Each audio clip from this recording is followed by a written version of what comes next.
Hello, welcome to Soul Magic 99. Today I'm going to do a reading with the Goddess cards and also the Erotic Tarot, so you can get in touch with your feminine power and your sexual power. Okay, so first of all I'm going to do pile 1.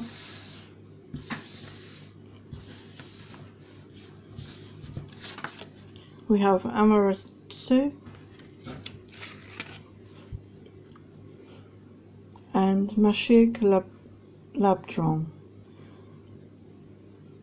The diamond-hearted Dakini. I am the light in my own darkness. I face my ego beliefs to feel free.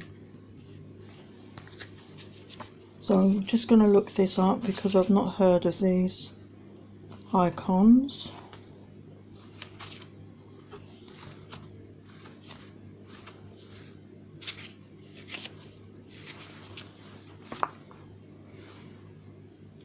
Mashig was an enlightened female.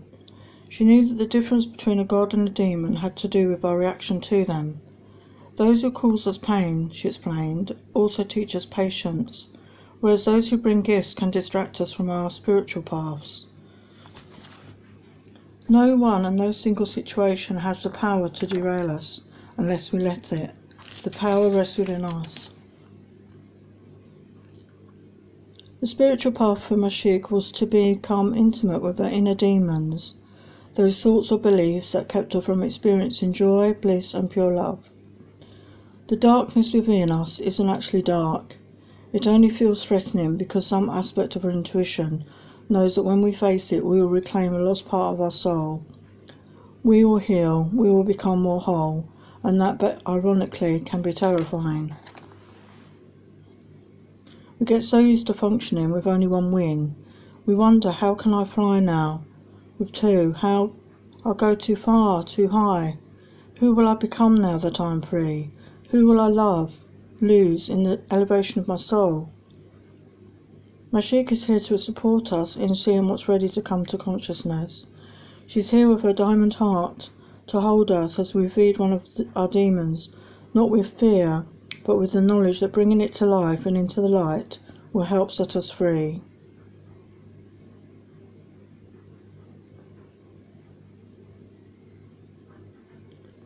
Intention. I see the light in my own darkness. I face my ego beliefs to feel free. Amaterasu, the goddess of light. We are all sacred mirrors reflecting back the same light.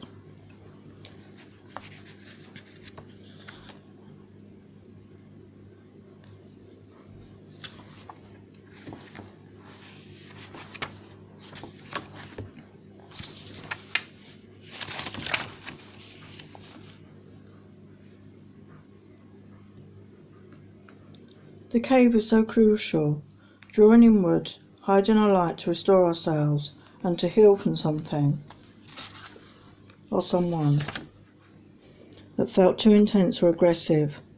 When we hide our light though, we aren't the only ones left in the dark. We take our light from the ones who love us as well. The beauty of Amaterasu is that she emerges from the cave out of curiosity, attracted to someone else's joy. That's when she's met with the dawn of her own reflection. She doesn't truly see herself and the beauty of her light until she's drawn out of herself. She sees her own light once she becomes curious about seeing the light that's around her in the levity and laughter of the other deities. This is the answer. If we've been too long to retreat, if we've been hiding our light, not out of self-love and a soulful need for restoration, but out of a reaction to someone else's pain, then we draw ourselves out by focusing on the joy of others. Seeing the light allows us to see our own. Sometimes even the solar goddess needs to be inspired or reminded of why she shines so brightly, not just for the sake of her own reflection, but also for those beloved beings that need her rays of light to remember their own. Sometimes we need the sight of faces to brighten, to remember why we are so devoted to finding our way back into the light. We are all sacred mirrors reflecting back the same light. Now we have the Erotic Tarot.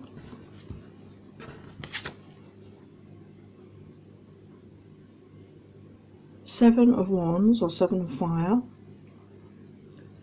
It's quite a racy image here.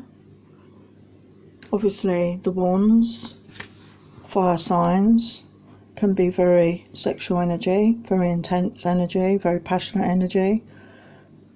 To me this signifies some sort of desire or fantasy that you may have, not necessarily that's depicted here, but obviously fantasy in your mind. Sometimes people are afraid to live out their fantasies, and I think you should if you really feel you want to, as long as you're not hurting anyone else. Sometimes we just like to fantasize in our mind, and there's nothing wrong with that, and exploring our fantasies is, I feel, good for us as a person.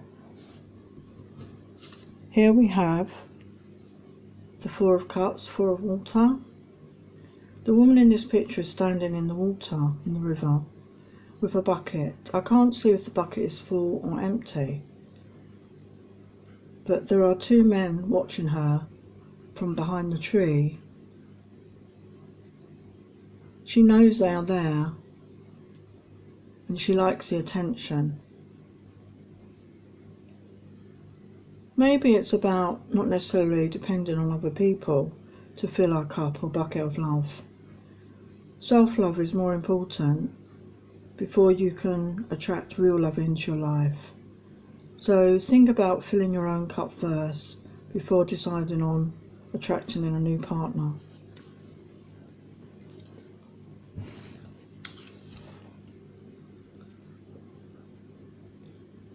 Now we have the Three of Cups, Three of Water. It's an image of a woman swimming in a pool. She's floating, I think. She's completely naked. She's free, her arms are stretched out, she's totally relaxed in the moment. She's not afraid of how she looks. She's just there, she's just enjoying herself. And I think it's important to remember that we can always give ourselves self-love and also self-pleasuring, because you don't always have to rely on a partner. You can do it for yourselves. Okay, and that's the message for pile 1. Hope that helps. Here is pile 2. We have White Buffalo Calf Woman, the prophetess of the sacred way. My heart is a compass, the path of love is true abundance. She is a sacred reminder that we don't have to struggle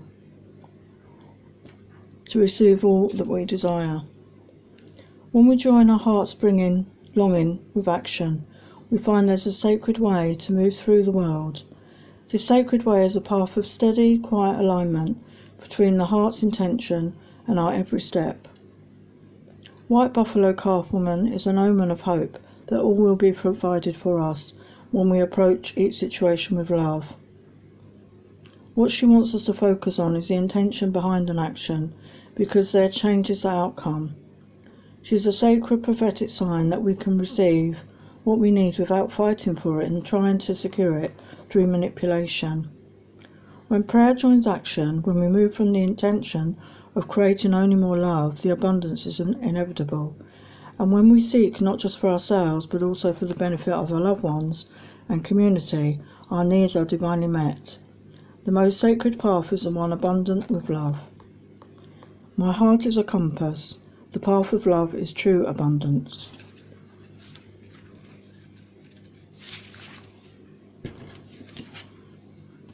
Now we have Shekinah, the presence of the divine feminine. At the centre of everything there is light, and I am that light. In the Zohar, the main sacred text in Kabbalah, the Shekinah is described as being a world within the world, as bright radiance at the centre of everything.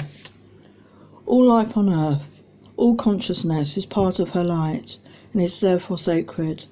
The metaphysical theory of immanence is that the divine presence is manifested in the material world. There isn't actually any matter, whether organic or inorganic, that isn't also a part of the divine. The Shekinah is a light that inhabits your body, your cells, and is in the cells of all the people and objects you see around you. She is also about pure experience. She is the message, the truth that there is light at the centre of everything that happens to us, both the good and the bad. And the Shekinah is the reminder that we are not just this body, or this pain we might be going through, or this confusing moment in our brief life. We are light. We are molecules of heaven in human form. And right now we can just know this. We can experience the light we are, and that can be enough. That can be the miracle and the answer we actually need. Not words or meaning, but simply and more profoundly, pure radiant being. At the centre of everything there is light, and I am that light. Now we have the erotic tarot to get sexual messages.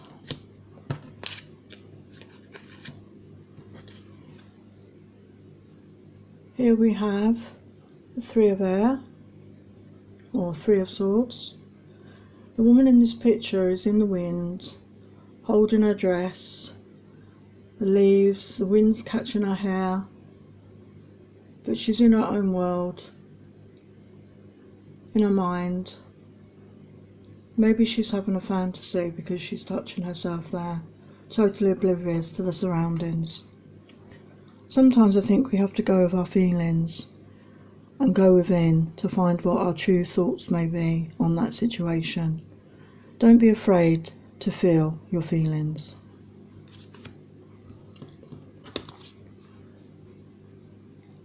The Five of Swords. The woman in this picture is in a field, standing in her power. Her dress is blown up to reveal she's not wearing any underwear. She again is completely in her mind, in her thoughts.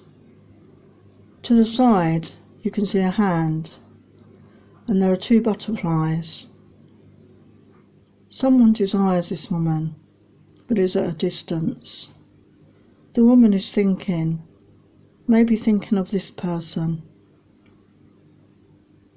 There seems to be a disconnect here, but maybe things will change because the butterflies signify new beginnings and new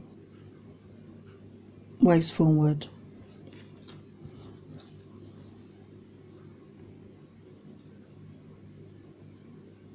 One of Air, the Ace.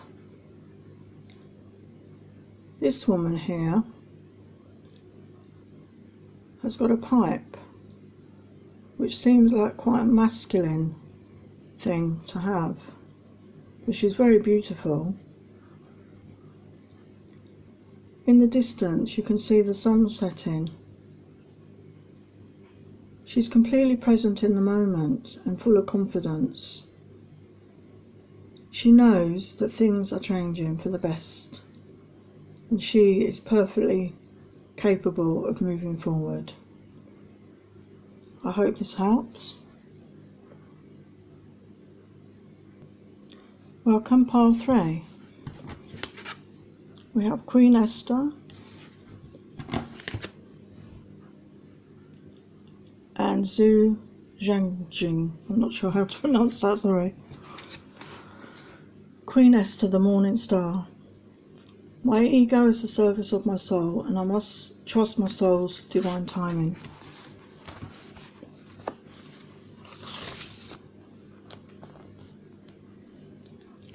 The ego has a timetable that the soul couldn't care less about. When we are feeling stressed or threatened in some way, fear can be exceptionally loud and can inform the ego to work overtime in trying to get something accomplished or to manipulate something to happen. The natural flow of energy that's always at work behind the scenes, the universe's capacity to assist us, gets blocked. When we're in service of love, we are allowing the dictates of our soul, and when the ego is in service of the soul, divine timing issues. Esther mastered this art. Even under extreme duress, she listened wisely to her soul.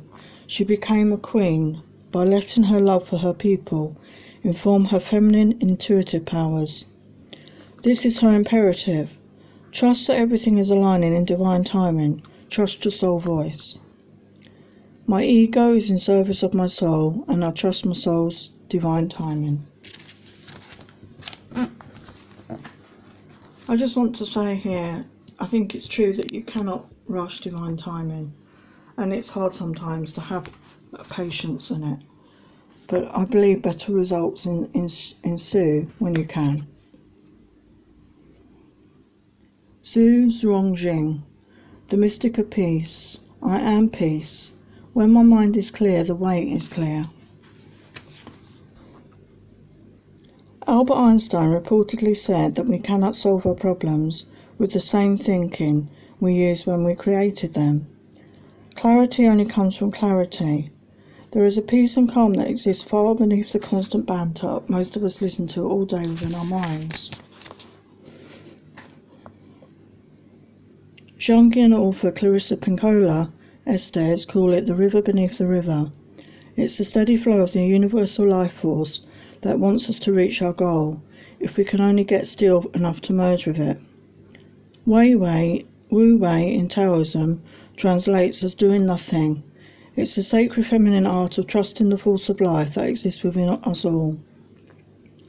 Zhao mastered this spiritual practice by calming her mind and experiencing the still centre that's at the eye of every storm. Zhao is the call for us all, to be still, to do nothing, other than shift our awareness. Come out of the current state of mind we're in before making any moves or decisions. She reminds us that we only want to take action when what is moving us is the force of love at the heart of everything. I am peace. When my mind is clear, the way is clear. Now we have some sexual erotic tarot.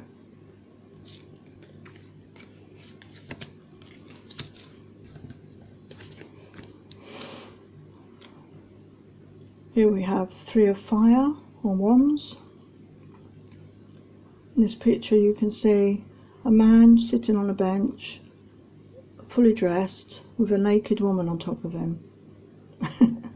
All her clothes are at the side. He's looking quite shocked about this, actually. Quite surprised.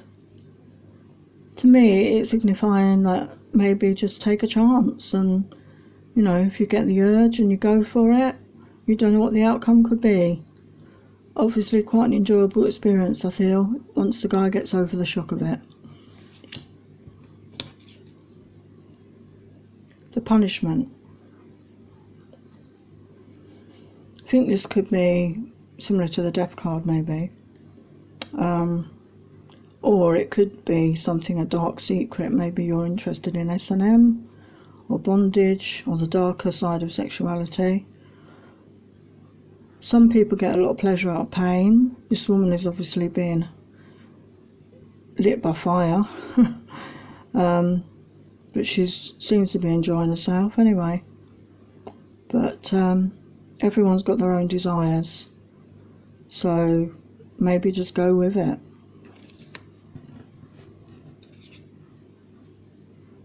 This is the Fool in traditional tarot. Signifies new beginnings usually. Going forward without a plan. Taking a chance. This figure here looks like a bit like a Pinocchio figure. It looks like a wooden figure to me, sitting on the person's lap. He's besotted with her. It's like she's teasing him, maybe. Again, teasing is good fun and can aid the art of seduction, and teasing your partner could bring out all different results, so maybe try it sometime. I just wanted to use these cards to see if, you know, anything resonated with anyone, and you can connect with these images and the text and tap into your own femininity, your own desires, whether it be in life generally or whether it be in your sexual life. So I hope it's helped, and if you like, if you want to share, and subscribe. Okay, take care until the next time.